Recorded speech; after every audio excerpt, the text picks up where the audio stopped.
नहीं है, तो अब सिर्फ एक औपचारिकता ही आपका और जनता दल यू और एनडीए के सारे पार्टनर मिलकर के बिहार में जो विकास की गति अवरुद्ध हो गई थी उसको तेज करने का काम करेगा।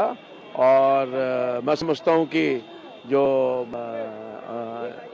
एक सपना है हमारे आदरणीय मोदी जी का, उस सपनों को साकार करेगा। इस्तीफा देने के बाद नीतीश कुमार ने कहा, लालू के ऊपर निशाना साधा, ये कहा कि सही तरीके से जो गठबंधन जिसको उन्होंने जोड़ा था वो काम नहीं कर रहा था। हाँ, ठीक तो कहा, काम कहाँ हो रहा था?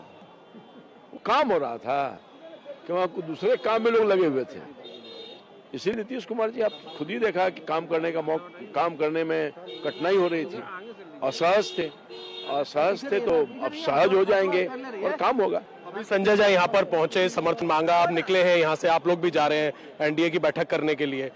उप मुख्यमंत्री के नाम पर अभी तक कुछ चर्चा हुई है, कुछ बताना चाहेंगे? मुख्यमंत्री के नाम पर चर्चा तो पार्टी नेतृत्व करेगी। अब तो साफ संकेत है कि जब हमारे विधानमंडल के नेता चुने गए, समझ सकता है कोई भी।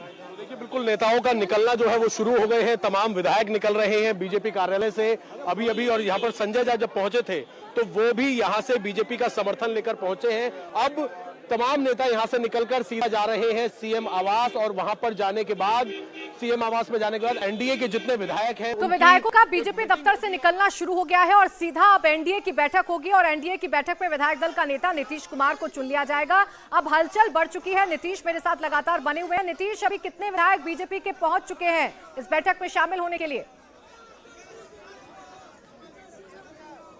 देखिए, 4-5 गाड़ियां यहाँ पर आ चुकी हैं। बीजेपी के विधायकों के पहुंचने का सिलसिला शुरू हो गया है और ये जो आपको सामने कई गाड़ियां नजर आ रही हैं, ये सब बीजेपी विधायकों की गाड़ियां हैं। तो जैसे ही बीजेपी दफ्तर में प्रेस कॉन्फ्रेंस हुआ, ऐलान हुआ, हम बीजेपी के साथ जा रहे हैं, नई सरकार एनडीए की बन रही है। 2020 में जो सरकार हमारे जनादेश से बनी थी, वही सरकार एक बार फिर से बहाल हो रही है। और जैसे ही ये ऐलान हुआ, डिप्टी सीएम का ऐलान हुआ, उसके बाद तमाम जो विधायक हैं सीधे मुख्यमंत्री आवास की तरफ बढ़ रहे हैं और मुख्यमंत्री आवास कई विधायक पहुंच भी गए हैं और थोड़ी देर में सारे विधायक यहां पर पहुंचेंगे, क्योंकि सबको पहले से पता था कि उनको यहां पर आना है, कितने बजे आना है, और इसलिए अब सारी गाड़ियां सीधे मुख्यमंत्री आवास की तरफ बढ़ रही हैं। यहां देखिए, कई और गाड़ियां यहां पहुंची हैं, लगातार यहां पर गाड़ियां पहुंच रही हैं। और इसके साथ ही साथ जो हम पार्टी के 4 विधायक हैं वो भी साथ आएंगे बीजेपी के साथ। चूंकि हम पार्टी का गठबंधन है, तो ऐसे में यहाँ पर देखिए, ये एक गाड़ी आई है। कौन है? संतोष सुमन, जीतन राम मांझी के बेटे, वो यहाँ पर पहुँचे हैं। और कल ही विधायक दल की बैठक में जीतन राम मांझी की पार्टी ने साफ कर दिया कि उनका समर्थन एनडीए से होगा। समर्थन पत्र पहले से दे दिया गया, सारी चीज़ें पहले से तय थी। अब बस उसी के अनुसार, जो पहले से तय थी उसके अनुसार हमें चीज़ें नज़र आ रही हैं। तो यहाँ पर आप जितनी गाड़ियाँ देख रही हैं, अब गाड़ियों का काफिला यहाँ पर पहुँच चुका है। एक साथ सभी विधायक सीधे पहुँच रहे हैं मुख्यमंत्री आवास। लगातार सारे विधायक यहाँ पहुँच रहे हैं और थोड़ी देर में अब यहाँ पर नेता चुना है और बहुत ही मजबूत नेता सम्राट चौधरी जी विधायक दल के नेता बने हैं और उपनेता विजय सिन्हा जी, और हमारे सभी माननीय विधायक अभी गए हैं और जाने के बाद पार्टी जो निर्णय करती है उसका थोड़ा इंतजार करिए। नीतीश कुमार ने इस्तीफा देने के बाद जिस तरीके से लालू यादव आरजेडी पर जो आरोप लगाए और साथ ही गठबंधन को लेकर जो कहा कि उन्होंने मेहनत कर गठबंधन किया था पर कोई काम नहीं हो रहा था, उसको कैसे देखते हैं?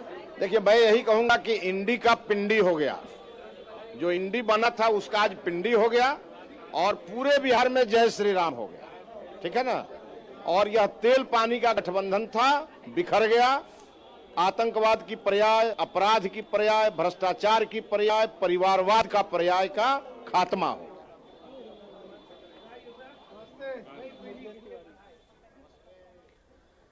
तो बीजेपी विधायकों की प्रतिक्रिया सामने आ रही है और इंडी गठबंधन पर भी निशाना साधा जा रहा है।